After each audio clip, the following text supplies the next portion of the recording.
Kemana ya Pak Mendagri? Kemana ya Pak Menko Polhukam?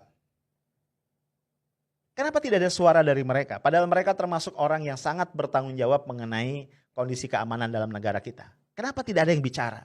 Kenapa pihak istana tidak menunjukkan sikap memberikan penjelasan dari perspektif mereka? Perkara perspektif itu sesuai dengan keinginan publik atau tidak adalah urusan lain. Setidak-tidaknya publik ingin mendengar apa yang merupakan kata dari istana.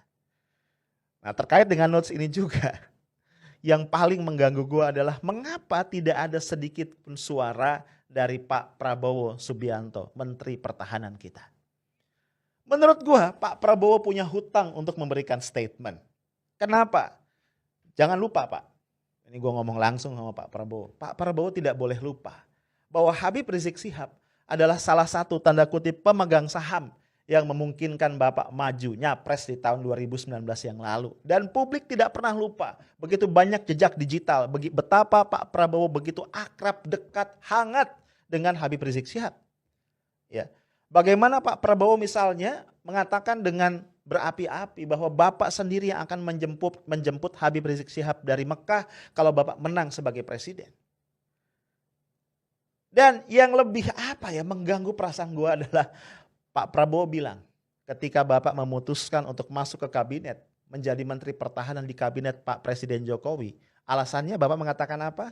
Bapak ingin antara lain agar keterbelahan masyarakat ini bisa diakhiri. Bapak mengatakan keputusan yang berat itu Bapak ambil demi kemaslahatan bangsa dan negara agar persatuan bangsa bisa kembali dipulihkan. Tapi apa yang kita lihat? Masyarakat semakin terbelah dengan tindakan-tindakan yang tidak menunjukkan imparsialitas negara terhadap warganya. Bagaimana kemudian alat-alat negara digunakan justru menekan kelompok-kelompok yang berseberangan dengan pemerintah. Pertanyaan saya, di mana suara Pak Prabowo? Bahkan saya sebelumnya sudah sangat kecewa ketika ada korupsi benur misalnya, ya, Bapak tidak mengucapkan sepatah kata pun secara langsung. Hanya ada beberapa kata in English yang dikutip oleh Pak Hasim Joyo Hadikusumo yang mengatakan betapa marahnya Bapak kepada Edi Prabowo atas apa yang dia lakukan. Tapi kita tidak pernah tahu redaksi kalimat dari Bapak seperti apa. Kita ingin dengar Pak Prabowo bicara. Tapi mungkin harapan saya terlalu jauh karena Bapak memilih untuk diam. Guys, notes gue masih banyak. Tapi notes gue yang paling mendasar adalah 6 orang yang wafat adalah manusia. Gue sebutin satu-satu ya. Yang pertama adalah Andi Oktiawan, 33 tahun. Kemudian Ahmad Sofian, 26 tahun. Faiz Ahmad Syukur, 22 tahun. Muhammad Reza, 20 tahun. Lutfi Hakim, 25 tahun. Muhammad Suci Kadafi, 21 tahun.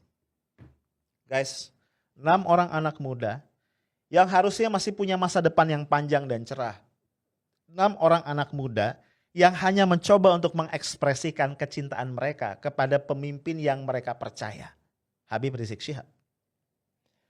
Lalu mereka tewas, mereka wafat, mereka syahid, dan sampai hari ini penjelasannya tidak memuaskan bagi kita dan terutama bagi keluarga. Mereka adalah anak dari ayah dan ibu mereka, cucu dari kakek dan nenek mereka, saudara dari kakak atau adik mereka, sahabat dari teman-teman mereka, murid dari ustadz yang ngajarin mereka ngaji.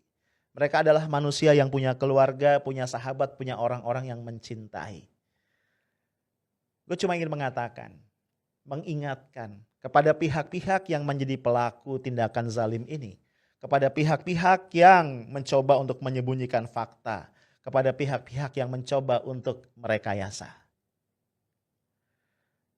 Bayangin, kalau orang-orang yang tersakiti, kalau orang-orang yang terzalimi itu kemudian menadahkan tangan ke langit kepada Allah Tuhan yang Maha Kuasa, maka tidak ada hijab antara doa mereka dan Allah yang Maha Kuat, dan ketika Allah mengabulkan doa itu akan dahsyat akibatnya.